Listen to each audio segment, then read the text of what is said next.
Hey guys, welcome back to the channel. In today's video, we're going to be talking about The Bad Batch, Season 1. So this is obviously a video that's been a long time coming. I was doing some reviews for the episodes as they came along, but eventually, not gonna lie, started losing interest in the episodes themselves. Plus, I got busy with work, so I guess I missed when I was supposed to upload them, which is something that I'm still kind of struggling with, because obviously I do have a regular job, and sometimes these shows don't come out until when they come out, I still have to go to work, so I eventually react to them and then do my review right after. So, like for example, for Loki, I mostly did reviews for that series, but for example, at the moment, What If, I'm doing reactions, so you kind of get everything in one.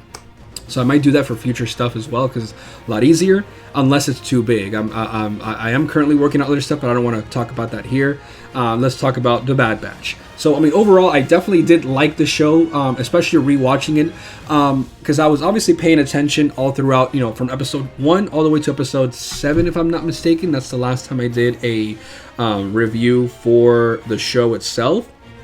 But, I don't know, somewhere along the way I started losing interest, because obviously they have some episodes that are important to the story and other episodes that feel a little bit more fillery. I'm not gonna, I don't want to use that word, because obviously everything eventually helps build up the story. Obviously the relationship between the characters and how they interact with people around them.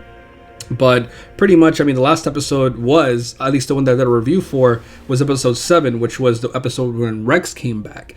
I have a review for episodes 1 through 5, like a quick review for that, because I think I didn't start doing reviews for The Bad Batch until we were like 5 episodes in. And then I have, so it's pretty much episodes 1 through 7 that I have on the channel. And then, like I said, after episode 5, things started to slow down again, so I was like, I don't even want to talk about it, because nothing really happened. And then when I was thinking about coming back, it was the episode where like everybody finally got back together. It was the Bad Batch, and then the sniper one. I'm already forgetting his name. But when they actually all finally got back together, and they were like kind of like in the Crosshair in the crossroads. Crosshair. So Crosshair, obviously he defected, which was definitely a cool like thing that was in the background of everything happening. But like I said, throughout the whole episodes, I mean, if I go back, I have a list here. Obviously the first 2 episodes were really good. Replacements was the first transition episode. Then we got Cornered and Rampage, where we're just side missions, when we got introduced to other characters. Decommissioned was actually a really cool episode, because again, that's when we got Trace and Rava back, right? And those are returning characters, as well as episode 7 with Rex, Battle Scars. Obviously, the episode that followed right after Reunion was actually, it's crazy, because like literally the next episode, actually wait, I'm remembering these incorrectly. I thought episode 9 was right after. No, so Reunion happened first. That's crazy. But it's weird. That episode was pretty important in the story, but I personally just lost interest.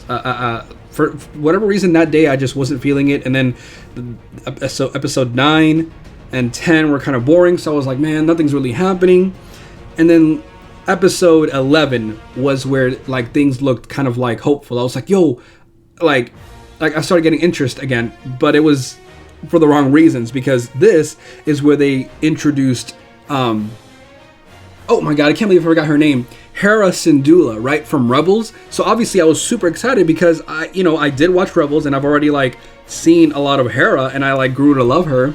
So like checking out her origin story is super cool, especially after episode 1 showed off Caleb. So like that arc, episode 11 and 12, I think, was super interesting to me. It was like, I was like, yo, oh my god, I was so invested, because obviously the Bad Batch are cool and all, but the Bad Batch, I only previously seen them in like 4-episode arc, in season 7 of Clone Wars, while Hera, I've been with her for like almost 4 seasons, right? So like it was really cool to see her back and see her origin story. But then again, after that, it started slowing things down again. So I was like, man, nothing's happening, because like the episode 13 Infested was kind of cool, kind of weird. And then episode 14, we went back to Hera, so I was like, okay, here we go, it's picking up again. And then episode 15 was crazy, and episode 16 was okay. I don't know. I think the finale was good, but we were hoping for like a fight of some sorts. I guess for me, my favorite episode is probably episode 11, 12, 14, and 15. I have to say, because those are the episodes where like they showed off Syndulla and like her story, and then obviously the other episodes were pretty much the Bad Batch, but like heavy story stuff. Obviously, Return to Kamino was probably one of the best episodes overall. It really felt like a like good storytelling, Star Wars, like a movie. You know, I was really like, oh my god, what's gonna happen next? So I just want to do like that quick review of my honest thoughts, right? That's the reason why I had stopped doing reviews. Overall, the show is really good, especially after watching it a second time. I think watching, like now, I think that's one of the things I'm still 50-50 about, you know, having episodes every week. It's like, come on, like when there's a bad episode, you feel disappointed. When there's a good episode, you want more. So, you know, being able to rewatch the series with every episode, it is a lot better. Like, for example, I've already recorded most of Star Wars Visions, and I personally love it. You know, I think if these were like all weekly episodes, I would have the same problem. Like, you know, I think we would have been in episode like 3 by now, and like comparing all of them, you know, episode 1 was cool, episode 2 was fun, episode 3 was amazing. So like you see that. So, you know, with Clone Wars, I'll probably, you know, I would have probably felt the same way. If they do any other like, you know, Clone Wars stuff, like, or I guess not Clone Wars, but Bad Batch stuff, like I'll probably react to season 2 of the Bad Batch, and then maybe it'll be a lot better that way, because you can get my full honest thoughts. But I'll have to see what I have to do, because so far, like I said, I want to do other shows as well, but some episodes are really long, and I would have to sit down and kind of like record everything. So I don't know if some shows I'll be able to react to them, and I should just do a review. Like obviously I wanted to react to some of these other episodes and go back, right? Because I could have probably done that, but obviously it wouldn't be genuine. I want genuine reactions. I've already seen the series, so I just wanted to kind of like talk about why I stopped making reviews and what I thought about it overall. Again, I love the series. It was just good to get more Clone Wars, but I guess I wasn't fully invested to the Bad Batch as I should have been. I think if anything, I was more invested in Echo, because sorry, not Echo. Well, I liked Echo, but no, it was how am I forgetting these names? Oh my god, okay, I literally remember everybody's name except her for whatever reason, but Omega was my favorite character, and I forgot her name. Oh my god, it's been a while. Like I was like, what are the names? And I'm literally saying or thinking about everybody's name in her accent. You know, Rika, Hunter, you know, Crosshair, Echo, and I'm like, well, what's her name? Omega. Right, so I loved Omega. It was cool to like, you know, to speculate who she really was, but apparently she's just an enhanced clone. She's an early enhanced clone. We thought she was gonna be at least Force sensitive or something. Not maybe use the Force, but like, you know, be in touch with the Force. That's why she's always seems to know how people are feeling. Maybe she has like enhanced empathy, and she can always like know how people are feeling, because she almost got through to Crosshair at the end. But towards those final episodes, when we found out that, like, you know, who Omega was, and her relationship to the Bad Batch, and the whole fact that they were even cloning special clones in the first place. Obviously, people's biggest theories were that she was like a clone for Palpatine, right? Because she had like the similar hair and all that stuff, but I don't really think that's him. And then obviously we saw them, you know, working on those aliens, and they were using their bodies, so that could be alluding to Snoke, right?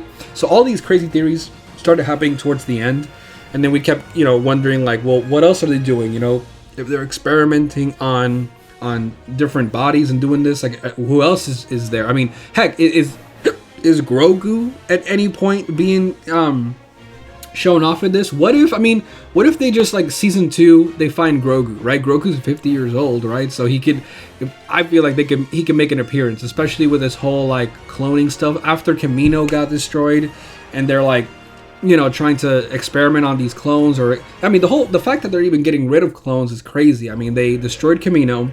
They're trying to transition to stormtroopers, which I feel like just having clones, you know, is a lot better. But hey, I guess just Palpatine doesn't want, I don't know, he just wants to get rid of like the past and start something new. So pretty much, I guess we'll have to wait until season 2 to find out. I mean, the biggest stuff for season 2 is probably like more info on Omega herself. What will happen between the Bad Batch and Crosshair, because we find out that he already has his chip out, allegedly. I feel like he still has it in. He's just saying that so they don't take it out. Because how can you think this is good? How can you think that the Empire is right? Like, come on. Especially after the injustice, they literally left him behind, and they're like, "Oh yeah, you know, glad you made it safe." You know, wink, wink. I just feel like it's either going to lead to him finally joining back or him sacrificing himself because he was wrong. You know, so I don't know what they're going to do. I wonder if this will also lead into like another like sideshow with the Clone Wars graphics, where we go and they show how Caleb and Hera met. That I would watch that show. A duo show with Hera and Caleb, where they like go on mischievous adventures, and then they eventually, you know, meet the cast of Rebels. That would be cool, because obviously they already knew the other crew before they knew about Ezra, so that could be something they could kind of like lead into, right? And who knows? I mean, I'm definitely excited for the future of Star Wars. I mean, heck, will the Bad Batch even go to the Mandalorian? Because we were introduced to Fennec Shand, which she's in Mandalorian, so I don't know. Like I said, love the series overall. Can't wait for season 2, and I'll most likely do a reaction for it. So definitely keep an eye out for that. But hey, let me know what you guys thought if you watched the Bad Batch. I think it was just, like I said, really fun to have more of this overall. I feel like maybe now that I'll do reactions, I won't mind that like it's weekly episodes, because I can, you know, obviously just pull my full thoughts on that day and that's it. But yeah, with that being said, thank you so much for watching. Be sure to leave a like and subscribe so you don't miss out on anything else that I upload. And until next time, bye.